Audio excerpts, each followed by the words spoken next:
Hello. So I can imagine that for most people it's going to be quite surprising to see me with hair this short. This is not my favorite look. I like long princess hair, but I had a special year and I'm finally ready to talk about it. By the way, thank you to all of my close friends and family members who were able to not talk about it until I was ready to talk about my story. So on September 17, 2020, in the middle of the second COVID-19 wave, I was meeting with a surgeon who said, and I quote, "It's a big cancer, it's going to be a big year, you're going to have to stop everything." 1 week before my 29th birthday, I was learning that I had breast cancer, and a big breast cancer in my tiny boobs. So for Marie from before, who was afraid of needles and dentists and who cried while getting a 1 centimeter tattoo, that was the end of the world.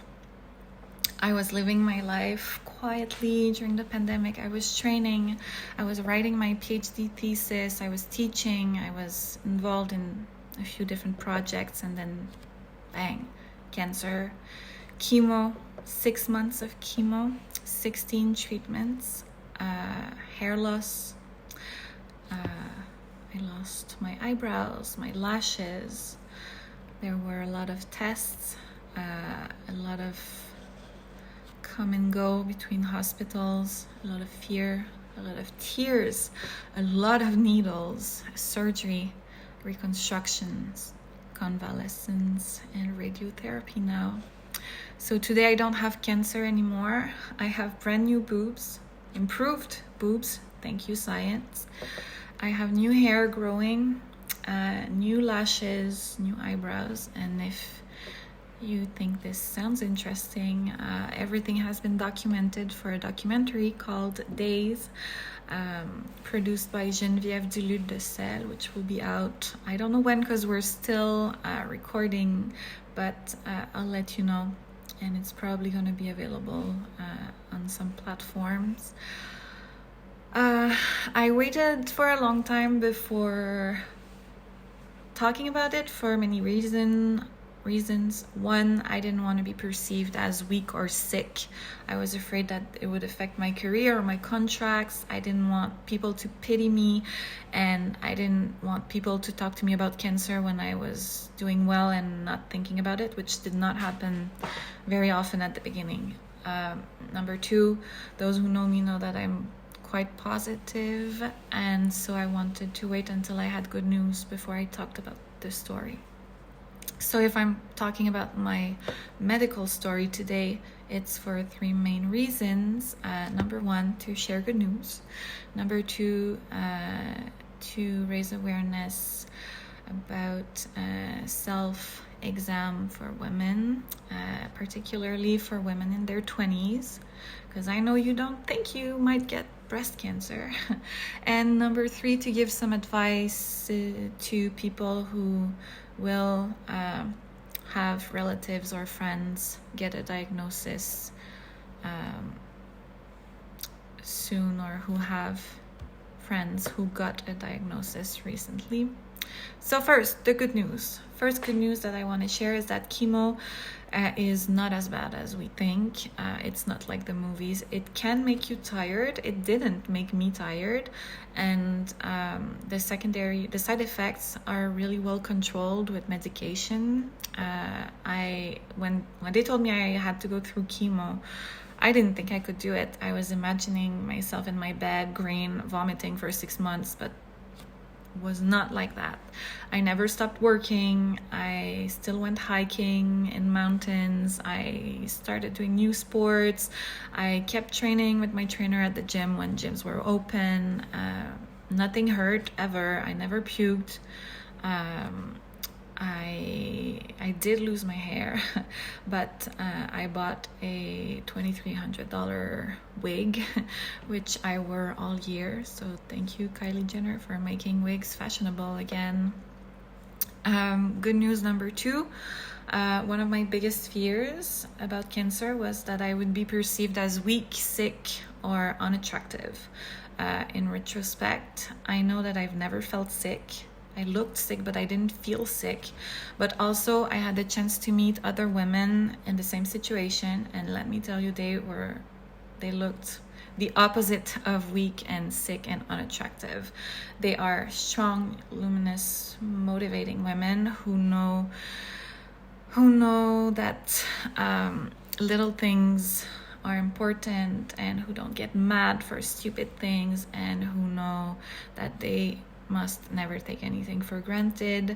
So thank you to all my sisters for inspiring me. When I saw you looking so alive, it made me think, okay, it's not that bad. Maybe one day I'll look like them.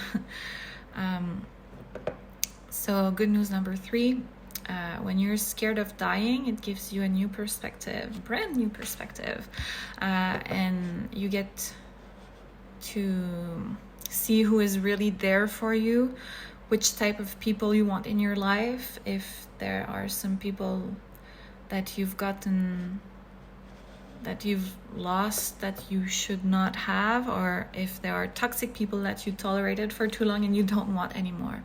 So now I'm 29 years old, and life taught me to be less whiny, and I cleaned my social circle. Second point that I wanted to talk about, self-exam. I had never done that in my life. I thought breast cancer was for old ladies in bad shape who have a lot of breast cancers in their family, but that's not true. I was 28. I was in the best shape of my life, defined abs. I was beating records at the gym. There was no breast cancer in my family. I even got tested for 26 genes and everything was negative. I often cried asking my doctors, why me? What did I do wrong? But there's no answer for now. Studies think that it's a combination of factors, the pill, stress, environment, food, but the results are not conclusive. So we don't know who can get cancer or why. So tell your sisters, your aunts, your moms, your cousins, your girlfriends to check their boobs regularly, so that they know what is normal and they can know right away if something is not normal. When I touched my boob, it was because it hurt a little bit, and I didn't even know if it was weird or not. So if I had touched my boobs regularly, I would have known. I almost didn't go to the doctor. It could have been too late. Breast cancer is well known-ish, but it's an aggressive cancer, and even more aggressive in young women. So if there's one person who starts checking her boobs regularly after watching this video, then I'll be satisfied, because if you find it in time, there are solutions, and the earlier you find it, the easier it is to solve. Third point, I just wanted to give some advice based on my experience to people who have friends or family members dealing with cancer. 1 person out of 3 is going to have cancer in their life, so you're probably going to end up knowing at least 1 person with cancer. So first advice, do not treat them differently or with pity. There's nothing worse than being watched by someone with tears in their eyes on a day where you feel strong and happy. When you get cancer, you lose a lot, and you don't want to lose your friends or family members. You want them to treat you like you. So please act normal with your friends or family members if they get a diagnosis. Number 2, don't talk about cancer as if it were gossip. It's not gossip. It's really shitty when you're having a good day and you go to the corner store and you see someone you know and you're like, hey, how are you? And you're happy to see them, but they reply with tears in their eyes, oh my God, but I should be asking you how you are. It sucks when your random ex-boyfriend from 10 years ago write a condolences message to your brother because he heard you had breast cancer. It sucks. It sucks that people gossip about your diagnosis when you haven't even accepted that it's happening to you and you haven't told anyone. So third advice, please do not say, it's just hair, it will grow back. No, if you're not ready to shave your hair with the person, do not say that. It's not just hair. When your hair falls, you lose control of your body, of your life. It's like a sign. You see cancer in the mirror all day, every day. So it's not just hair. But if you are willing to shave your hair, it's probably the most significant gesture that someone has done for me. My sister shaved her hair with me, and my brother and my dad did it with us, and it made that horrible step less horrible for me. So thank you. And advice number 4, do not wait for the person to go to you for help or for love. They won't. When you get cancer, you already feel like you're asking a lot from your family and your friends, so you're not gonna go ask for more. You're not gonna go cry to other people. So the things that helped me the most was when my friends or family members would message me and be like, what are you doing? Let's go for a walk. Or what are you doing? Let's go, let's go work out, or let's go hiking. Or they would come to my house and bring me cookies or cupcakes. So thank you for those of you who did that. And as a conclusion, I just wanted to say that the health system, we complain a lot about it, but when we do need it, it's there and it's good.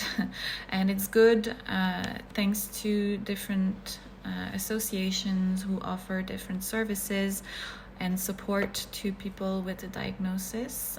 So I'm gonna start a fundraiser on my wall if you want to make a donation and make a difference in the life of someone who is dealing with breast cancer. And if you've listened until now, thank you, and don't forget to check your boobs.